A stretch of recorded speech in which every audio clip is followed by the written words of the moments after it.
নমস্কার, আমি পঙ্কজ। ত্রিপল motivation YouTube চ্যানেলে আপনাদের স্বাগত। এক সময় একজন রাঁধুনি বড় হোটেলে রান্না করতেন। একদিন হোটেলের ম্যানেজার তাকে ডাকলেন ও তাকে বললেন, আমাদের হোটেলে কালকে খুব বিশেষ অতিথি আসবেন এবং তাদের জন্য তোমাকে 56 প্রকার খাবার রান্না করতে হবে। রাঁধুনি ঠিক আছে স্যার বলে চলে গেলেন। কিন্তু রাঁধুনি যখন তার রান্নাঘরে গিয়ে দেখে তখন সে একটু ঘাবড়ে যায়। কালকে তো আমি 56 প্রকার ভোগ রান্না করব, কিন্তু আমার রান্নাঘরে তো সব উপকরণ এখন আনা নেই এবং আমি এই উপকরণ বা জিনিসপত্র দিয়ে কেবলমাত্র 10 থেকে 12টি ধরনের খাবার রান্না করতে পারবো। আর যদি আবার গিয়ে ম্যানেজারকে বলি যে আমি এত সব রান্না করতে পারবো না, আমার রান্নাঘরে সব উপকরণ নেই এখন, আমি মনে করি আমাকে কাজ থেকে বের করে দেওয়া হবে। তাই আমি ম্যানেজারকে এই কথা বলতে পারি না। এবং রাঁধুনি তার নিজের আত্মবিশ্বাস না হারিয়ে পরের দিন সকালে অতিথিরা আসে এবং সারিবদ্ধভাবে খাওয়ার জন্য বসেও পড়ে। রাঁধুনি হাসতে হাসতে আসে আর সারিবদ্ধভাবে বসা সকল অতিথিদের অনুরোধ করেন, মহাশয়, খাবার তৈরি হয়ে গিয়েছে, আমি আপনাদেরকে খাবার উপভোগ করার জন্য অনুরোধ করছি।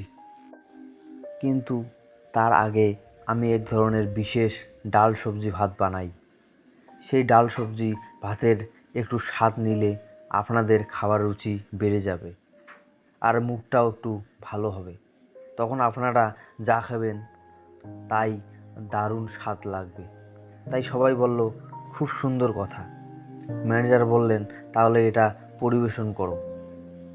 তুমি আগে যে ডাল ভাত তৈরি করেছো সেটা টেস্ট করার পরে আমরা অন্য খাবারগুলোর দিকে এগোবো।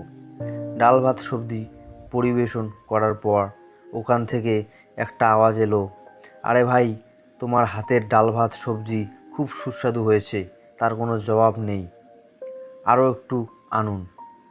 এখান থেকে আওয়াজ এলো, আরও একটু। ওখান থেকে আওয়াজ এলো, আরও একটু আনুন। 10 মিনিট পরে রাঁধুনির মনে হচ্ছে যে অতিথিরা এবার খুব সন্তুষ্ট হয়ে গিয়েছে। এত খাবার খেয়েছে যে এখন আমার 10-12 ধরনের যে খাবার তৈরি আছে তা সহজেই হয়ে যাবে। তারপর রাঁধুনি খুব চালাকির সঙ্গে ভালো করে ম্যানেজারকে বললেন, মহাশয়, যে 56 প্রকার ভোগ তৈরি করা হয়েছে সেগুলোর কি হবে? তখন ম্যানেজার বললেন, ঠিক আছে, এমন করো, 2-4 ধরনের খাবার নিয়ে এসো।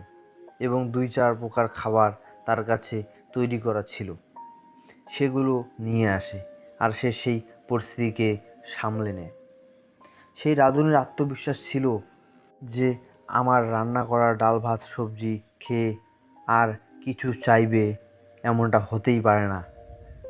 আপনি যদি আপনার নিজের মূলবোধ ক্ষমতা জানেন, আপনার মূল ক্ষমতা জানেন যে আমি কিসের জন্য তৈরি, কোন কাজ, কোন বিষয়ে আমি পারদর্শী, তাহলে আপনি সেটাই করুন এবং যে কোনো জায়গায়, সেটা হোক না কোনো ধরনের কম্পিটিশন বা প্রতিযোগিতামূলক প্রতিষ্ঠান, আপনি সফল হবেন, জিতবেন। আর ঈশ্বরের উপর আস্থা রাখুন এবং এগিয়ে চলুন নিজের সৎ সাহস ও চেষ্টার সঙ্গে নিজের লক্ষ্য অর্জনের দিকে। সফলতাও একদিন হার মেনে আপনার কাছে এসে ধরা দেবে।